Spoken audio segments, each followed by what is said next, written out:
Welcome back, free thinkers, to another evening edition of the Grow Rich, Grow Happy Crypto Show.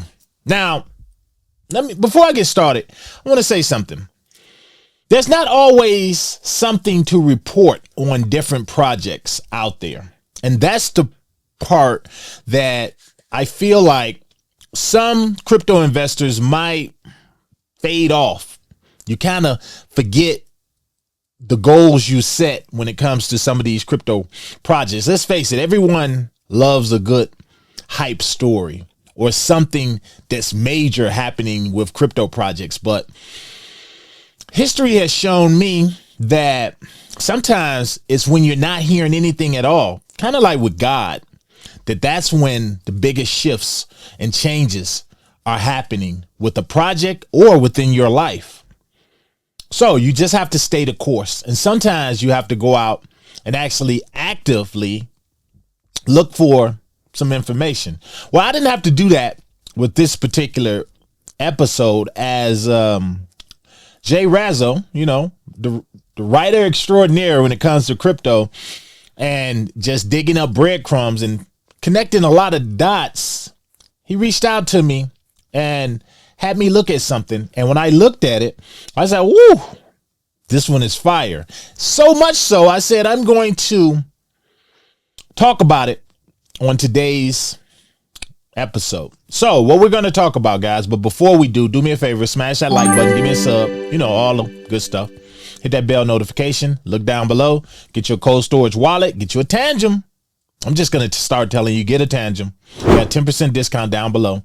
It will hold all of your crypto and then some. Also, swing over to growrichgrowhappy.com. Check out all the things that we have over there for you.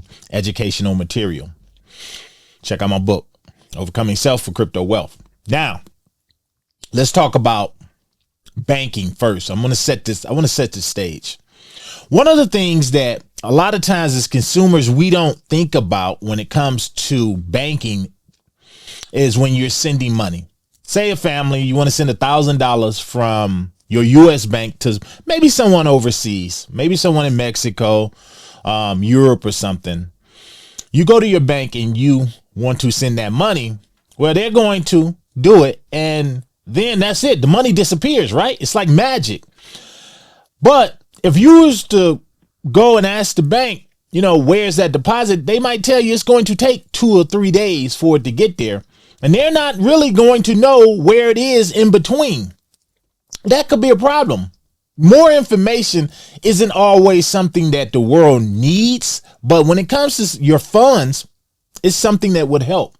Imagine if when you sent that $1,000 from point A to point B, the bank could go in and tell you exactly where your money is, those funds are along the destination. Kind of like if you used to send a package or something through FedEx or the U.S. mail and you wanted a tracking ID, you could go in physically and see where your package is. Those of you that order from Amazon, that you can do it with that. But mainly when you go through the U.S. Postal Service, you can see that it stopped in Idaho and then it moved on to the next destination and the next destination until it arrives. Well, imagine if it was like that with money. Can you imagine how cool that would be? But not only that, you could see along the way where your money is and if it's going to incur any more charges along the way. Well, that's what Stellar has going on, and it's kind of like a James Bond film, or kind of like the name for it, like a code name that you don't really hear often. It's called Project X-Ray, and we're going to take a look at it. Check this out, guys. Okay, so this is Project X-Ray, and it's a new protocol, and they actually published this, Stellar by the way, November 24th. So a little while ago, I hadn't even heard of it. Now it says here, it's about that time again. A new protocol upgrade is on the horizon for Stellar Network, X-Ray. This upgrade begins laying the groundwork for developers to build configurable, compliance-forward privacy applications using zero-knowledge cryptography without compromising the transparency that defines Stellar. Now, we're going to jump straight over to this. I just wanted to set it up, but before I do, I want to say one more thing. All right, here, X-ray, named after the everyday tool used to show only what needs to be seen and nothing more, represents the first major milestone in that plan. It proposes native support for two important primitives. BN254, a widely used pairing-friendly elliptic curve, and Poseidon, a family of hash functions designed specifically for ZK-proof systems. Now, I know to a lot of you out there, heck, even to me, who gives a damn about any of that, right? Those are just loud names. Again, over here, I want to break it down for you super easy. This is why I gave you the example that I gave you, so that you can see exactly what this is and understand it easily like me. So I'm going to jump over here to Jay Razzo's article. I'm going to drop this down below as I always do. Make sure you give him a follow over on what is this? This is Medium. Did a brain dump. But anyway, Stellar just quietly triggered a banking revolution and almost nobody noticed. Now, Jay Razzo, I've already highlighted for you guys, as I feel this is a lot in here, but it's so many things I wanted to zoom in on in a short amount of time. So he says, this isn't a wrapper. It isn't plug and play. It's not a partnership.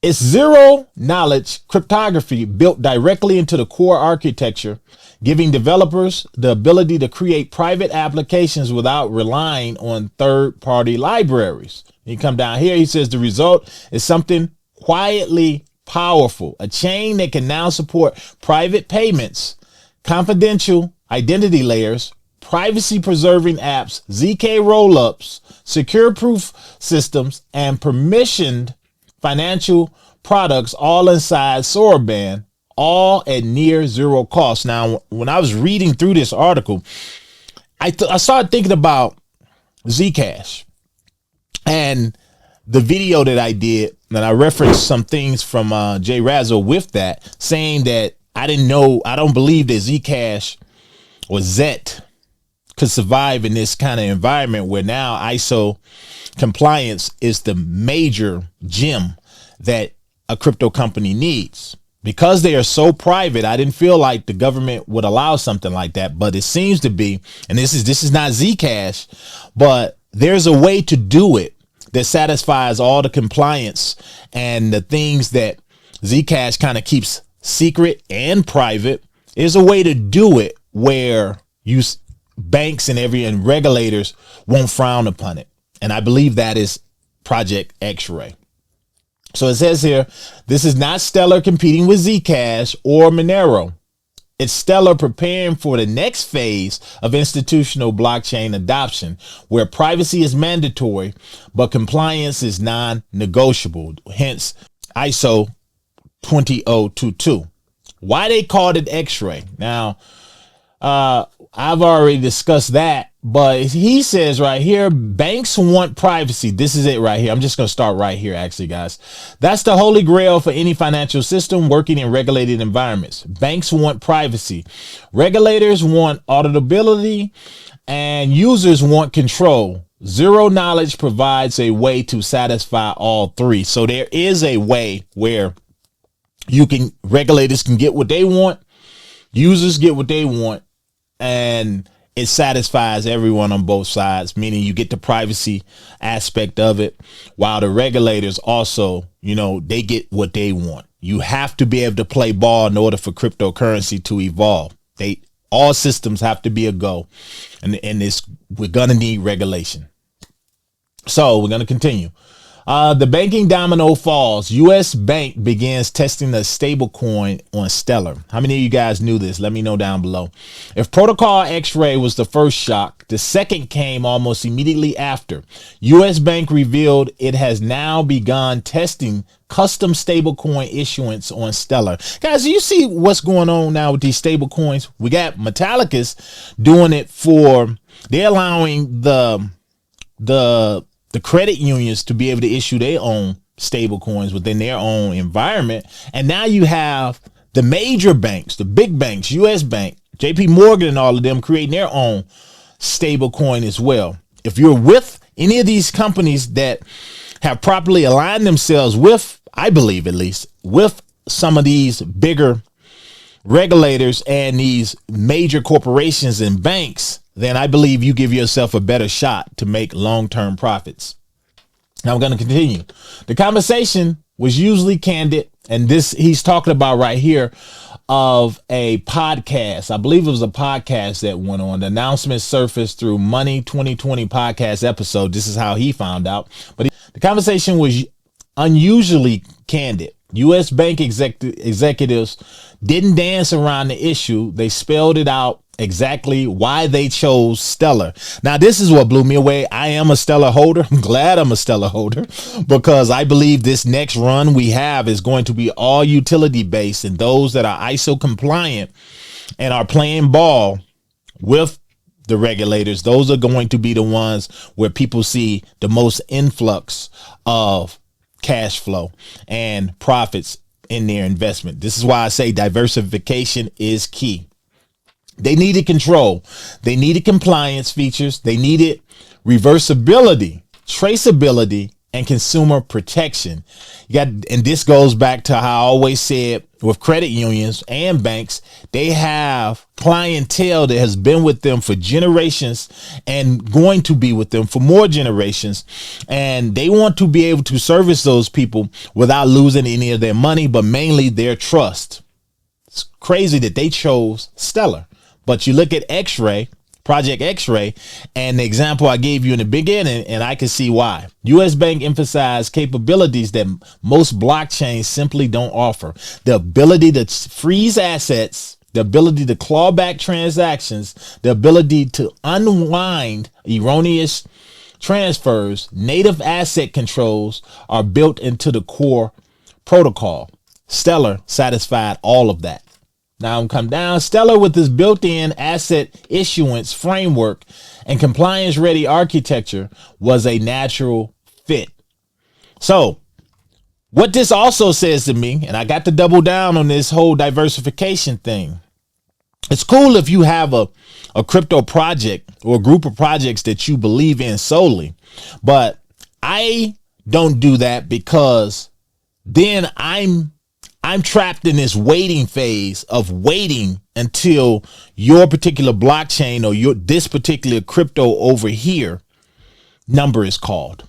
And if you're trying to build long-term wealth and you're trying to actually benefit from the long term and the short term, you have to set your cards and your chessboard accordingly and kind of not go out too far. At least 5 to 10, I say 5 to 10 good projects that you believe are positioned correctly for this new shift that we have in global finance. And that's why I always like Stellar. You know, I don't always talk a lot about Stellar, but that doesn't mean I don't hold a position in their company or in their token. So why banks want their own stable coins? This is good. Okay. For years, banks have watched as USDT, USDC, and algorithmic dollar models have grown exponentially. Stablecoins now represent more than 280 billion guys in circulating value. They account for roughly 8% of the entire crypto market. That is a nice chunk, but look, 280 billion, all that's going to do is continue to grow. Look at how many of these banks are now adopting the whole stablecoin model. Because they move instantly, cost almost nothing, and operate globally, stablecoins already function as an informal settlement rails for traders, exchanges, OTC desks, and payment providers. I often think back to and say, where would we be had the Genius Act not been passed and we wouldn't have it today? I believe that started just a wave of this, and I only believe it's only going to grow as we continue. But says it also allows banks to compete with private stablecoin issuers instead of being displaced by them. Then he says it also gives banks an asset they fully control, unlike USDC or USDT, which could eventually become systemic risk. So that's pretty deep. So back here, U.S. banks' timing is not accidental. This development coincides with the European Central Bank's latest report warning that stablecoins are expanding faster than regulators can keep up. So if that's any indicator to tell you what's going on right now, guys, and why if you're someone who is still looking for, you have some space in your wallet, why you should be looking at things like maybe XLM, which is Stellar Lumens. I'm going to go over here to it right quick and jump over here so you guys can see it. Again, 25 cents down from where it was. We look at the 3 months. Where were we? 3 months, about 40 cents. I think that's the high for the last 3 months. But at 25 cents, again, this is not financial advice. I look at a play like this. They number 24 on the top 100. I look at plays like this and I say, okay, maybe I can hold a little bit of this. That's not financial advice, but you see what I just read you. This Project X-Ray is a game changer.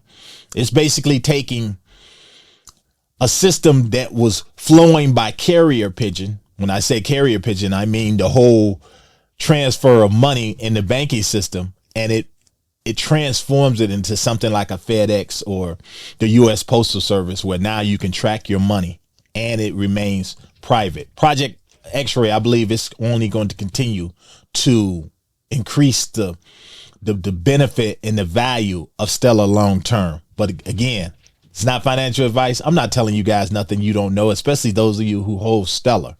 You guys let me know down below what you think. Make sure you share this video with someone that might be looking for another asset, and look down below, read the article in its entirety, and follow Jay Razzo. I'll put his information down below as well as his X account. To the next one, I'm out. My heart rages around like an ocean in my head.